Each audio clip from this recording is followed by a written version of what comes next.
Depois de Força de Mulher, nós vamos acompanhar hoje à noite mais um baita de um capítulo de Gênesis. Vamos assistir Força de Mulher, segundo capítulo da nova fase, e já emenda com Gênesis, que vem na sequência enrabixadinho.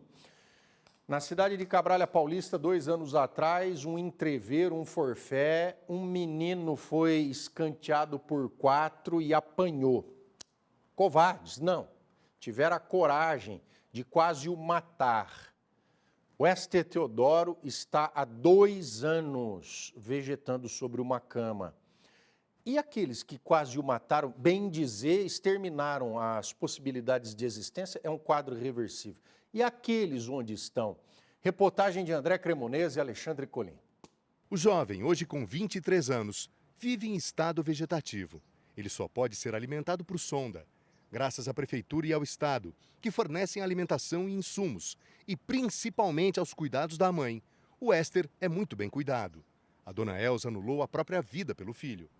Você vive os minutos, as horas, o segundo, e vai sobrevivendo cada dia Tua vida é cuidar dele? dele, dia e noite, 24 horas. Porque no estado que ele está, a gente não pode descuidar dele um minuto, não pode fazer nada errado e sempre está ali, disponível para ele, só para ele. Por causa dos danos cerebrais severos, causados pelas agressões brutais, foram 3 meses internado em hospitais de Bauru. Os médicos chegaram a afirmar que ele só viveria mais 6 meses.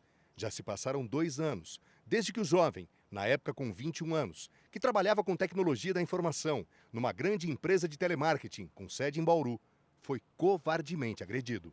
É difícil porque a gente vê um menino que tinha um futuro maravilhoso com 21 anos e, de repente, ver ele assim é muito difícil. Wesley é irmão do Wester. 2 anos atrás, ele tinha acabado de concluir a faculdade de Direito, mas não pensava em advogar. Os rumos profissionais mudaram por causa daquela madrugada. Um dos melhores símbolos da advocacia é a busca pela justiça. E a situação do Wester, eu vi algo especial, por ser meu irmão, e que esse caso também não saia impune e a gente poder ter a oportunidade de buscar justiça em nome do Wester. Mas foi por ele que você decidiu se transformar num advogado, porque até então você tinha a intenção de prestar concursos. Foi o Wester que me motivou a seguir na carreira jurídica de advocacia. Tudo aconteceu na madrugada do dia 19 de dezembro de 2022. Aqui estava acontecendo uma festa de aniversário do município. Era uma comemoração, centenas e centenas de pessoas estavam comemorando. De acordo com o depoimento de testemunhas, o Wester estava exatamente aqui nesse ponto.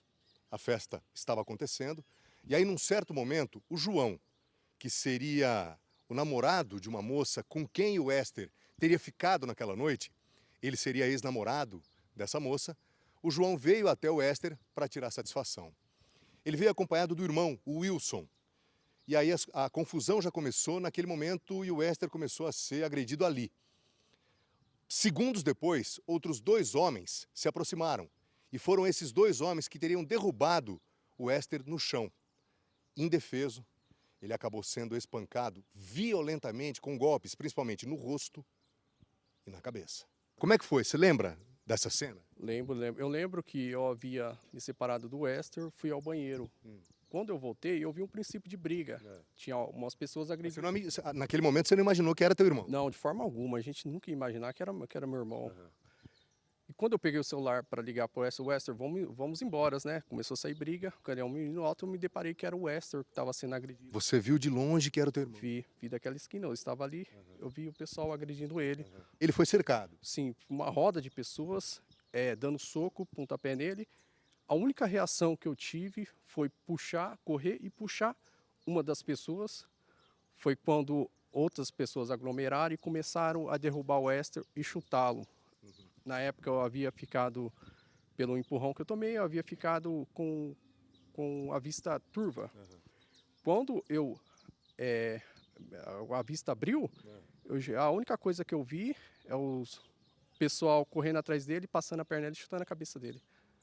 Ali naquele momento você viu o seu irmão ser brutalmente agredido? Sim. Golpes, quase que todos eles na cabeça? Sim. Só golpes na cabeça, ele não teve nenhuma lesão na parte do corpo, só tomou chutes na cabeça. A polícia militar não conseguiu localizar os 4 agressores Inicialmente, eles foram indiciados por lesão corporal grave, mas o caso foi modificado para tentativa de homicídio. Os 4 responderam em liberdade. Vocês chegaram a cruzar com eles aí pelas ruas da cidade? Sim, Foi difícil. a gente já teve alguns momentos deles passar aqui zombando com a gente, várias vezes, comemorando também para cima da minha casa, por eles terem ido em alguma audiência e saído de lá livre.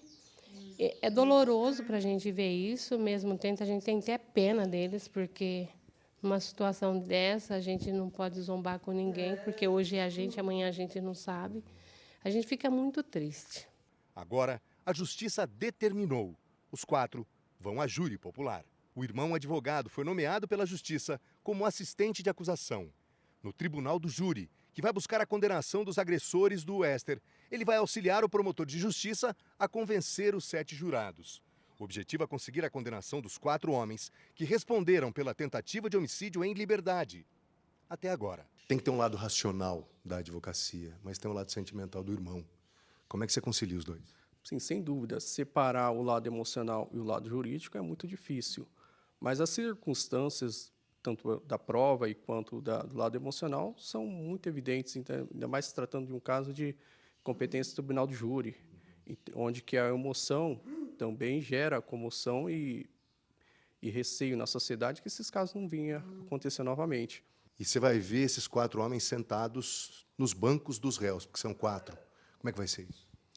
Com certeza é muito difícil, mas que tenhamos misericórdia da alma desses indivíduos, mas que façamos justiça pelo Wester. Então, a gente vai ter a oportunidade de demonstrar para o egrégio tribunal de júri todas as provas que tem nos autos, todas as evidências, todas as testemunhas, para que a gente saia de lá com a justiça e que isso não vira, conforme eu disse, não vire precedente para a nossa comunidade e que aqui existe lei e deve ser cumprida. O desejo da família não poderia ser outro. Com uma serenidade invejável, a dona Elza surpreende e conta em detalhes o que espera do julgamento. Dá para falar em perdão? Ou é uma coisa impossível na sua cabeça, diante de tudo que aconteceu, da situação do teu filho hoje? Dá para perdoar? Sim. Dá para perdoar, sim. Esquecer, não. Mas perdoar, sim. Entendeu? Porque é que nem eu falo, justiça, a gente fazer com a própria mão não vai resolver o problema. Jamais. O que a senhora espera? Justiça. E paz? Paz eu já tenho. A senhora conseguiu encontrar essa paz? Sim, eu creio muito. Tenho paz, sim. A gente vive uma vida normal. Mesmo ele estando assim, a gente trata ele normalmente. A gente passa para ele muita confiança, muita força, muita fé. A gente sempre está do lado dele na hora que ele mais precisa. E paz a gente tem muito. Conseguiu. Porque a gente é muito unido. Isso ninguém vai tirar da gente, nunca. A família unida que foi capaz de estabelecer essa paz. Exatamente. Essa paz ninguém vai tirar de nós.